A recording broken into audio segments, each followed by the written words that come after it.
My name is Katie McGowan-Gucci, and I am your new Dean of Curriculum Instruction and Assessment. I started this September, as you probably know. I look forward to meeting you all today and working with you on assessment. You can't hear me? Okay. How about this? Is that better? I'm a pretty loud human, so it seems a little strange to yell into a mic, but I'll do it anyway. So anyway, we're going to go through the day today. I'm going to show you what's coming up here. As you can see, I'll kick us off and let you know what's going on today, what's our plan going forward for the next 3 years as it relates to assessment. Monica and Ben West will then take it over and talk to us about our ILO data share from what we did this past fall, and then also what our next steps are with critical thinking, which is our next institutional learning outcome that we will be looking at across the campus. And then the meat of our day will be spent working with your fellow colleagues in your unit to refine and develop and perfect maybe a 3-year assessment plan for your unit. And I'll go into detail throughout my presentation about what that might look like. We are going to break it into 3 working groups. And I'm going to tell you what those groups are right now, if you could jot that down somewhere so you know. So this is group 1.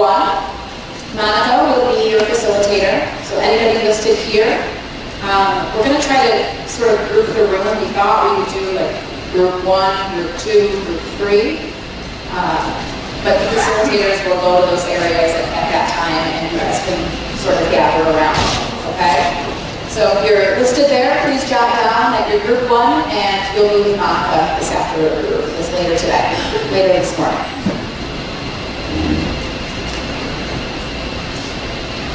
Group 2, I will be your facilitator.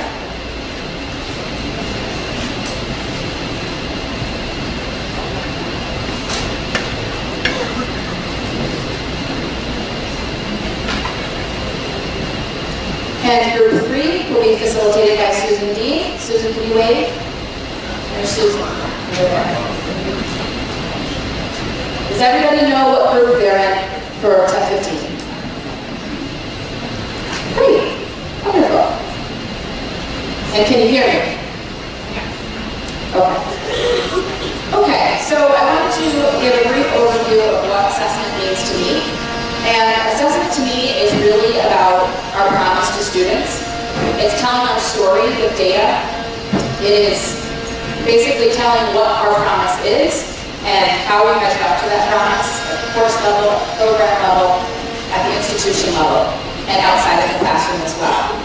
So I also wanted to point out that there's a balance between using assessment, student learning, and student experience for improvement and for accountability. And I think, unfortunately, assessment for accountability has sort of won out the scale many times, which loses sight of the true meaning and use of assessment, which is to improve the student learning and student experience and to improve our practice so that we can serve our students well. So I just want to keep that in mind, that is the reason we're here today. Yes, we have to do it for accountability purposes and for middle states and for accreditation. But at the end of the day, it's really about doing the right thing for our students. Okay? So keep that in mind. So it wouldn't be about assessment if we didn't have learning outcomes for our session today. So by the end of today, all units will begin to develop a 3-year assessment plan. We realize that many of you already have this. So a lot of it will be looking at what you do have, refining it, talking, making sure it still makes sense for your unit going forward. All units will describe both direct and indirect measures in their assessment plans. So our assessment workbook that you picked up today, as well as the blue handout, goes way into detail on direct and indirect measures. Number 3, participants will analyze written and oral institutional learning outcome assessment results and propose a plan of action. So Monica will go more into that during her presentation, and the white document that you picked up today is related to that. The 4th learning outcome for today is that you'll identify the assessment responsibilities required of each unit going forward. And lastly, you are able to articulate the relationship between assessment and budgeting.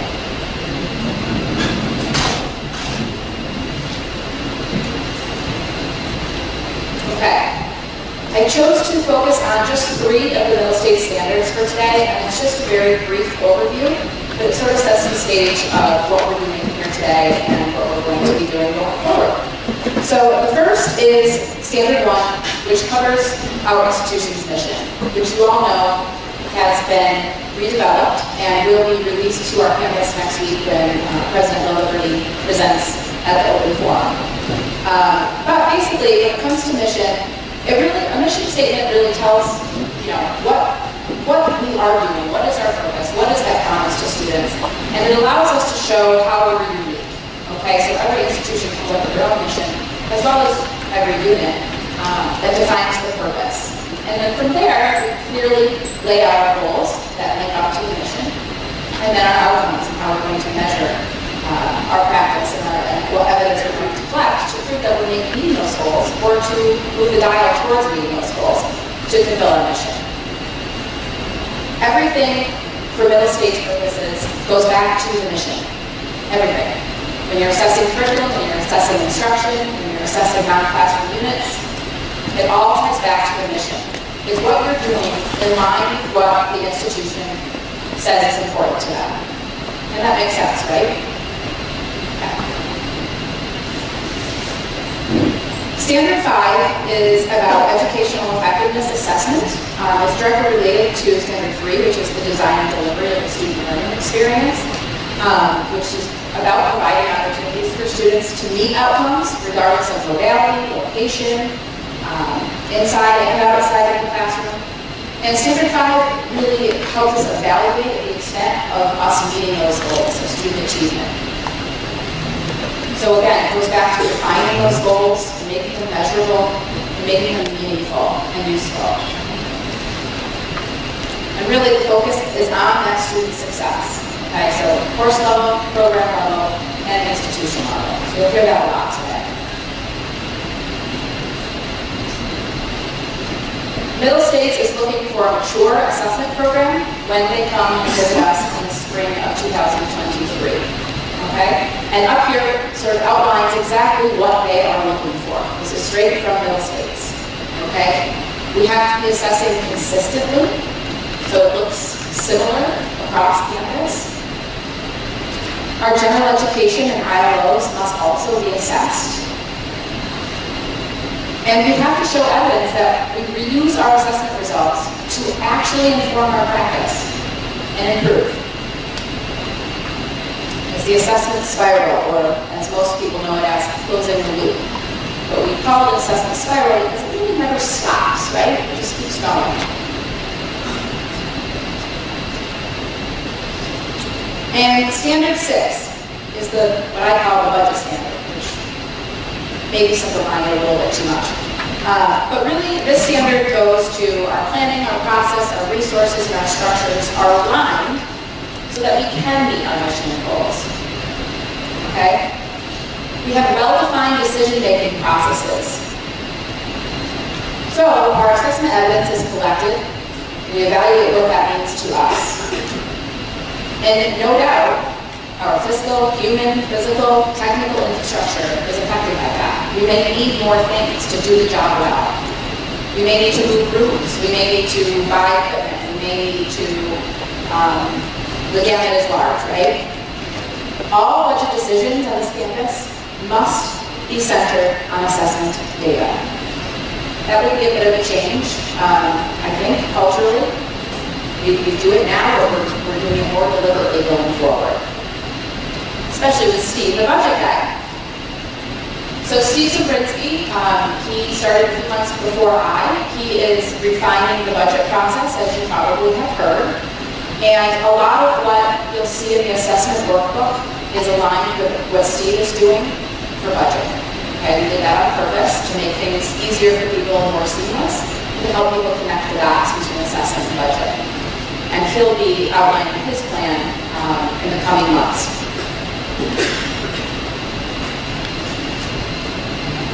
So the takeaway on Standard 6 is that all requests for resources must include assessment data, illustrating the need and the plan for improvement.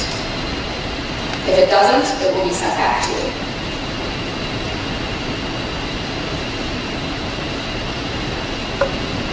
so I get this question a lot. Well, why are they coming? So they'll be a long time. It'll be a long time. That being said, 2023 will be here before we know it. But just so you know, the process changed a bit for Middlestate. So currently, every single year, we submit an AIU, which is an annual institutional update. Most of that data is fed into the portal from Cirrus reporting, iPads, and things like that. The MPPR replaced the PRR. So MPPR is the midpoint peer review. The PRR used to be the periodic review report, I believe, and that, if anyone was involved in that in the past, was basically a mini self-study. It's very a lot of narrative and things like that. The MPPR is something very different. The MPPR is something that's going to happen to us. We don't do it. And we are so lucky. We are one of 15 colleges to go through this MPPR this coming spring. So the peer reviewers of Middlestate will get together and they will look at normally 4 years of AIUs. Since it's new, they won't have quite 4 years of ours.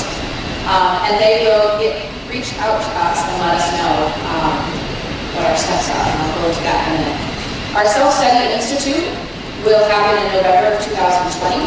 So a team of people like Imana and I will go to that institute and then we'll form a group on campus that helps us write our self-study and gather evidence in preparation for the self-study, which will happen in 22-23. So I feel really good about where we are at. There are pockets of excellent assessment happening on this campus. And my job was really created to sort of streamline and pull it all together.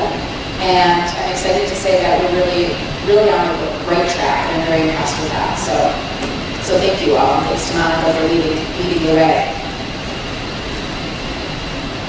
So the MPPR, again, from that, the commission can take action, ranging from a site visit if something looks really wrong. But most likely, they will request more information and information on things like our student achievement, our finances, and things like that. So it's a midpoint check. I also should say that the accreditation process went from a 10-year process to an 8-year process.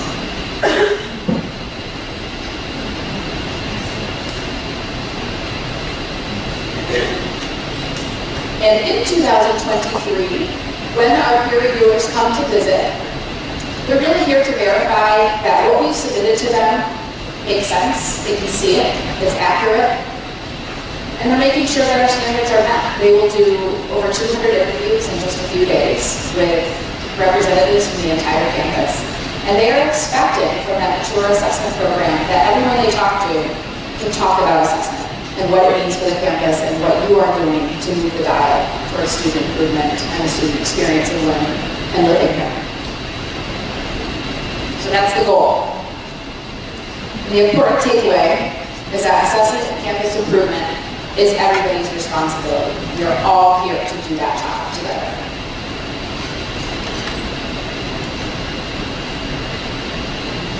Okay, now on to the assessment workbook. So you all picked up at the front of the room, I hope. If not, you go get one. This assessment workbook. So I let the people get one that haven't, and then I'll sort of dive into the book a little bit and explain.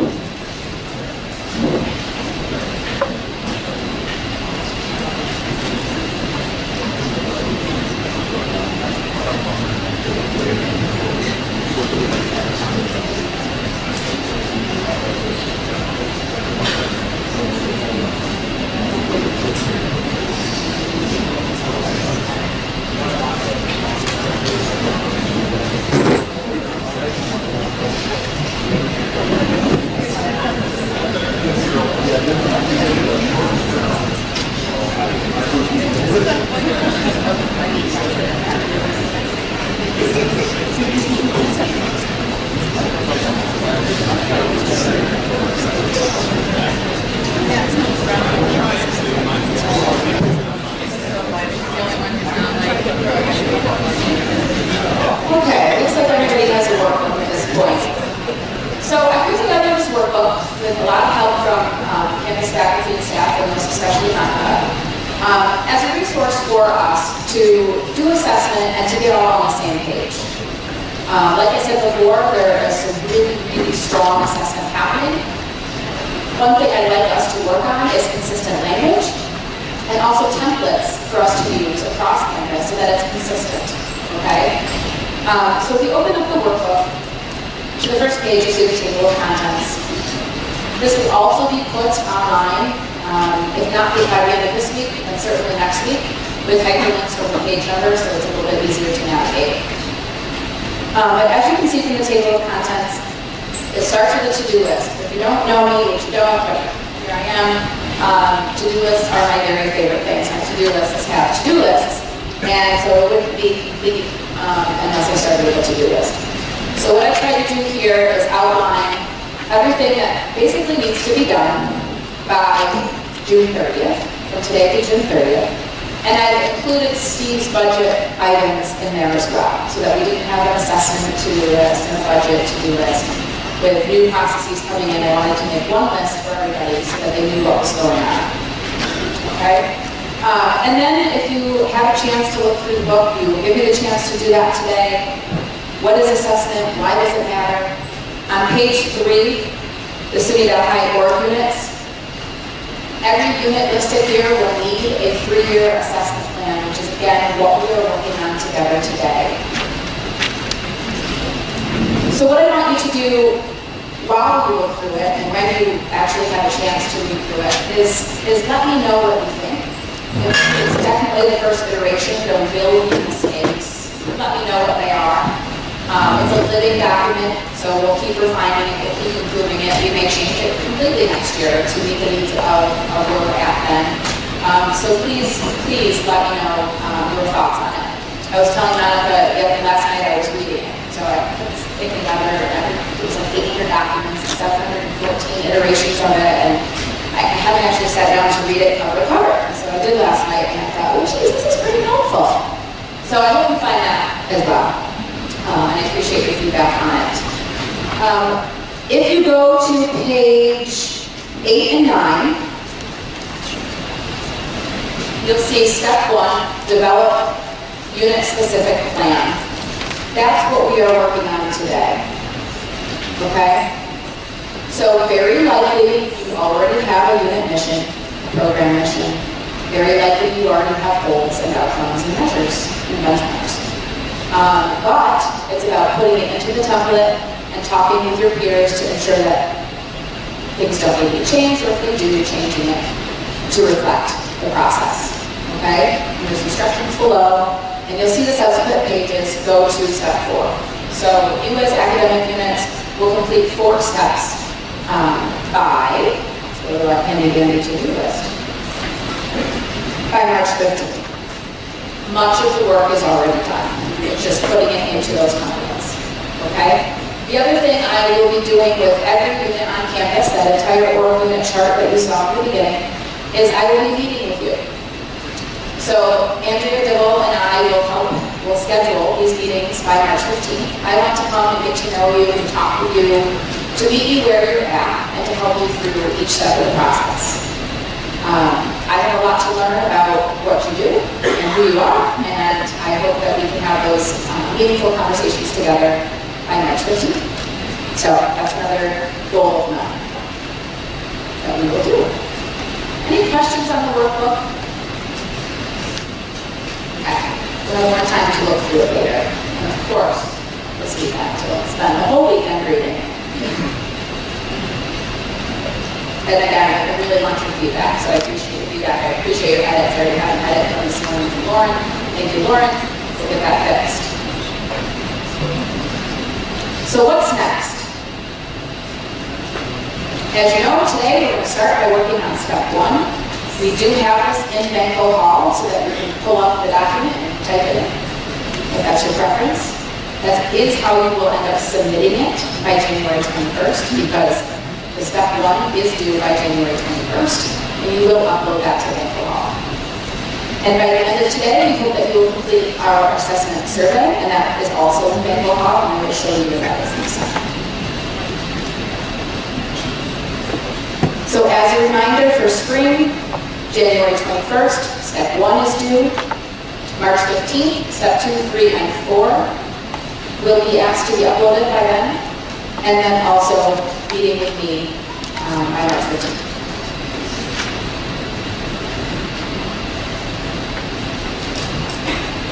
A friendly reminder that all assessment data must be entered by June 1st in compliance assessment planning.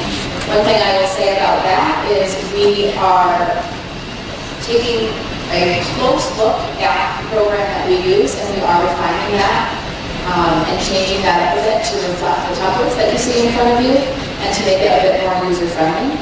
So by the time you go to submit your data in May-ish, it will look differently, and hopefully it will be even easier to use than in prior years. And Annika and Kelly are taking that project on, and I really appreciate that effort. And then save the date. Those are our upcoming assessment days. June 5th, 2019, January 9th, 2020, and June 3rd, 2020. So please save the date. Write it right in your assessment workbooks if you would like. Okay. Does anybody have any questions for me before I turn it over to Monica? Okay. Well, thank you, and I will see you there.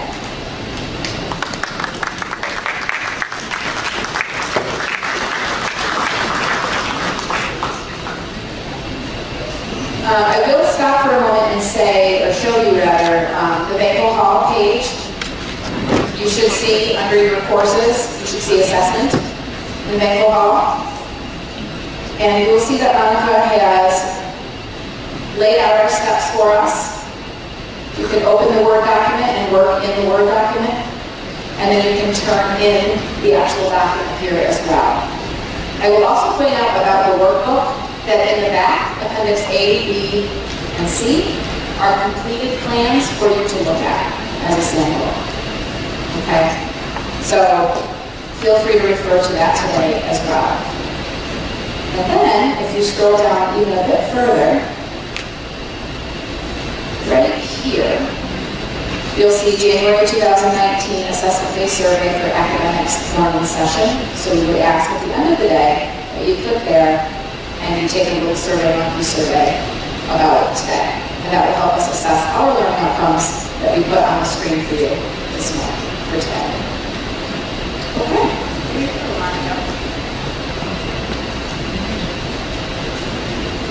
One thing too, if you don't know where that Banquet Hall site is, if you aren't already enrolled in it, you can just go and search in Banquet Hall. It's called Assessment Resources.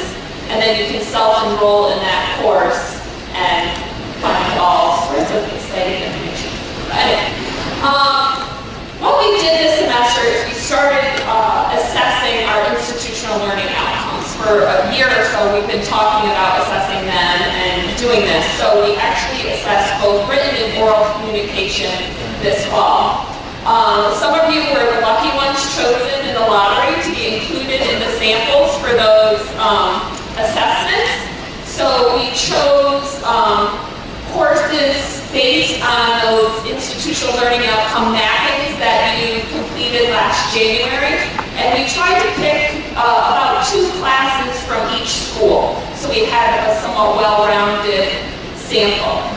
For the written communication, those courses up above were included in the sample. And faculty were given a written communication rubric and chose one of their assignments and completed the rubric and submitted the information to me, and we just kind of consolidated everything all together. So we had a total of 241 included in the sample, ranging from students all across campus, and we actually broke down the results by each part of the rubric. So we could see overall how students were doing in terms of written communication, but also to see, okay, how are students doing in writing a thesis statement or in professional writing or those types of things. So you see up here, these are the results for the entire campus. And the handout that I've given you, and the white handout, I broke those results down by school as well, because I thought maybe one school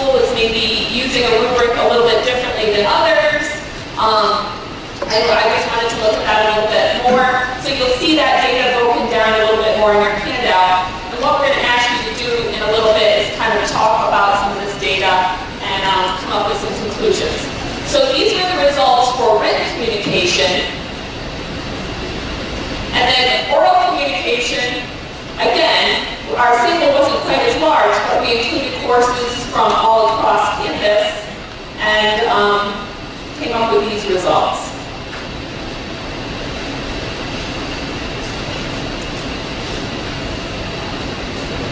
So we have kind of a couple of things that we would like you to do today.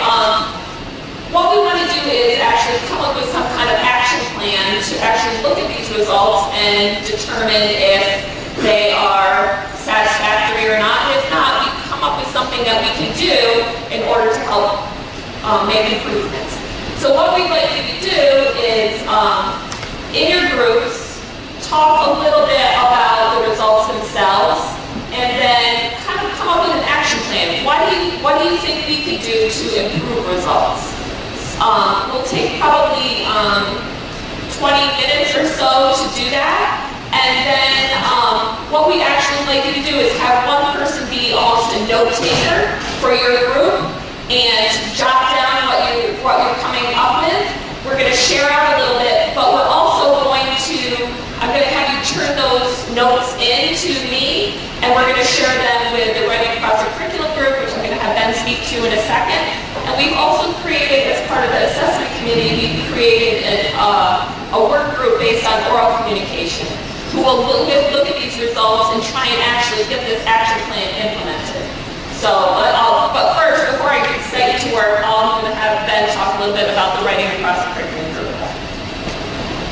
Thanks, Monica. I was teasing Monica earlier that assessment day must be like Christmas morning at our house, except twice a year. Yeah. Not bad. So anyway, Writing Across the Curriculum has been ongoing for several years, as many of you know, and we've been doing workshops and assessments and that kind of thing, but it was never a formal committee.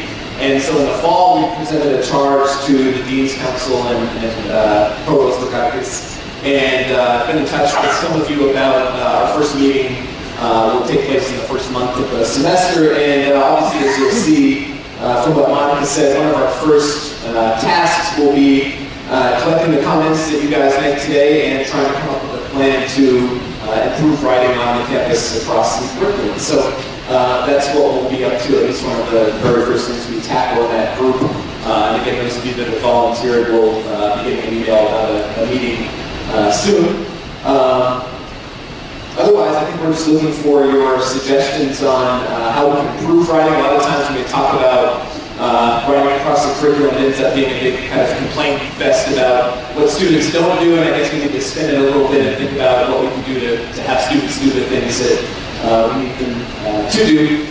And so that's, I guess, all I have to say about writing across the curriculum right now.